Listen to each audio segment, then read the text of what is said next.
हेमा ने जादुई चक्की बेलन को जमीन पर रख दिया और खुद उसके सामने बैठ गई और अपने मन में सोचने लगी, मेरे माता पिता बहुत गरीब हैं, काश इनके पास अच्छे पैसे होते तो इनकी गरीबी दूर हो जाती। हेमा की इतना सोचते ही जादुई चक्की पर अपने आप बेलन चलने लगी और उसमें से रुपए पैसे निकलने लगे। देखते ही देखते उस जादुई चक्की बेलन से काफी सारे रुपए पैसे निकलकर बाहर आ गए। ये कैसी रोटी बनाई है, हमारी तो किस्मत ही फूट गई जो तुझे ब्याह कर ले आए। तेरी माँ ने तुझे खाना बनाना भी नहीं सिखाया, न सब्जी में स्वाद है और न रोटी गोल बनी है।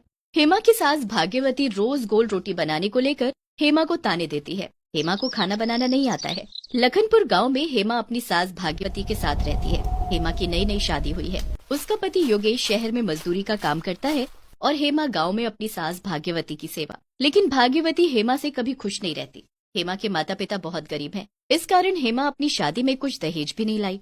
भाग्यवती हेमा को कभी उसकी गरीबी के ताने देती तो कभी उसके बनाए खाने में नुक्स निकालती और भाग्यवती हेमा को धक्के मार कर घर से निकाल देती है। माँ जी मुझे घर से मत निकालो, मैं अब अच्छा खाना बनाना सीख लूंगी। जाकर अपनी माँ से अच्छा खाना बनाना सीख, उसके बाद मेरे घर आना। बेचारी हेमा के पास मायके जाने के लिए पैसे भी नहीं थे। उसका घर दूसरे गांव में था जो यहाँ से काफी दूर था। हेमा पैदल ही चलने लगी। काफी दूर चलते चलते हेमा थक गई और एक पेड़ की छांव में बैठ गई।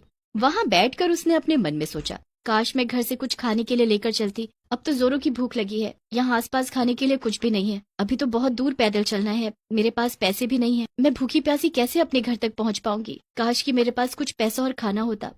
हेमा ने इतना सोचा ही था कि उसके सामने नोटों की गड्डी और एक थाली में खाना आ गया। अरे ये पैसे और ये खाना कहाँ से आया? तभी जिस पेड़ की छाव में हेमा बैठी थी उसमें से आवाज आई, बेटी तुम्हें ये पैसे और खाना मैंने दिया है। लेकिन एक पेड़ भला पैसे और खाना कैसे दे सकता है?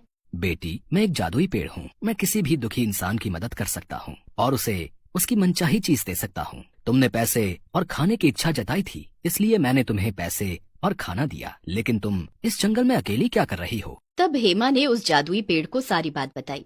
बेटी तुम्हारी परेशानी का हल मेरे पास है।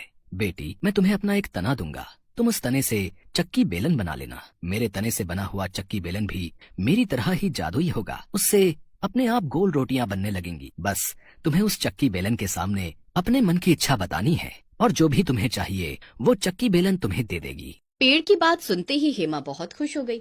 उसने खुशी खुशी पहले पेट भर खाना खाया। उसके बाद जादुई पेड़ ने हेमा को अपना एक तना काट कर दिया। हेमा उस तने को लेकर वापस अपने ससुराल आने लगी। लेकिन उसने रास्ते में सोचा, अभी ससुराल चली गई तो माँ जी मुझे घर के अंदर पैर भी नहीं रखने देंगी। क्यों ना मैं अपनी माँ के घर चली जाऊँ, वहीं थोड़े दिन रहकर वहीं जादुई चक्की बेलन भी बनवा लूंगी और जब ससुराल वापस आऊंगी तब माँ जी से कह दूंगी कि मैंने खाना बनाना सीख लिया है। थोड़ी देर के बाद हेमा अपनी माँ के घर पहुँच गई और वहाँ उसने अपनी माँ गायत्री को सारी बात बताई।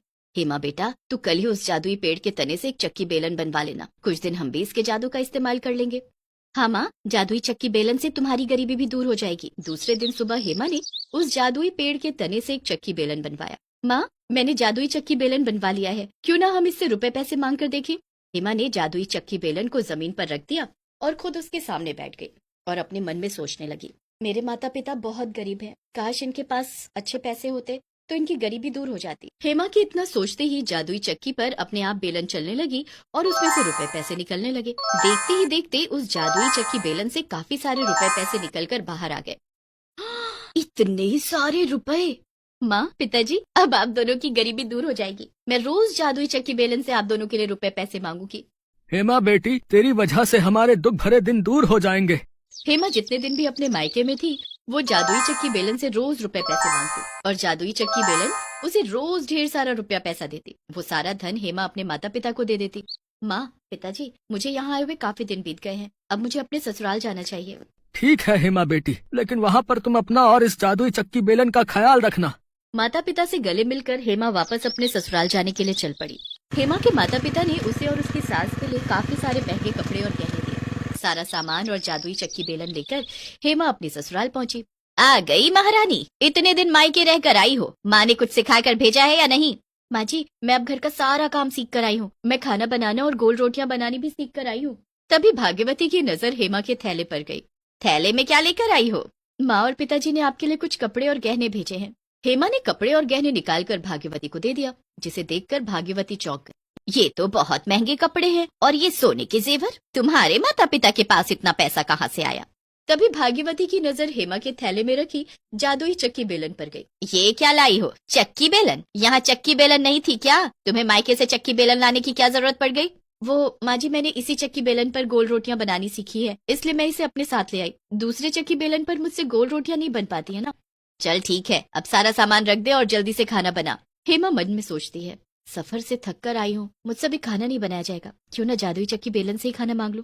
हेमा अपनी जादुई चक्की बेलन लेकर रसोई में चली गई और चक्की बेलन को जमीन पर रखकर उसके सामने बैठ गई और मन ही मन सोचने लगी, काश मेरे सामने ढेर सारा स्वादिष्ट खाना आ जाता और उसमें से ढेर सारे पकवान, सब्जी, रोटी सब निकल कर आ गए।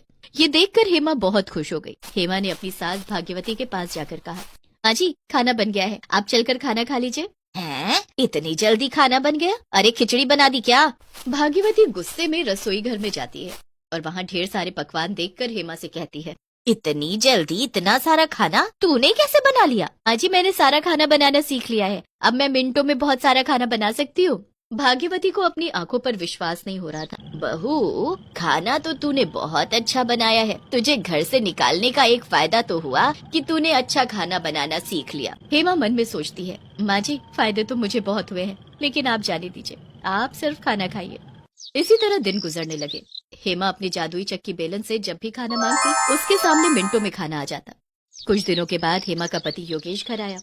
उसे परेशान देखकर हेमा ने उससे पूछा, क्या बात है, आप जब से शहर से आए हैं परेशान लग रहे हैं। क्या बताऊं हेमा, शहर से आते समय सोचा था तुम्हारे और माँ के लिए कपड़े ले लूंगा, लेकिन शहर में जो मजदूरी मिलती है वो वहीं रहने और खाने में खर्च हो जाती है। तुम्हें और माँ को हर महीने जो थोड़े पैसे भेजता हूँ, उसके बाद मेरे पास कुछ नहीं बचता। परेशान मत हो, अब हमें पैसों की कोई परेशानी नहीं होगी और अब आपको शहर जाकर मजदूरी करने की भी कोई जरूरत नहीं है। ये क्या कह रही हो हेमा? मजदूरी नहीं करूंगा तो यहाँ तुम्हारा और माँ का गुजारा कैसे होगा? हेमा ने योगेश को जादुई चक्की बेलन के बारे में सब कुछ बता दिया और उसे जादुई चक्की बेलन से ढेर सारे पैसे भी निकाल कर दिए। लेकिन ये सब करते हुए भाग्यवती ने देख लिया।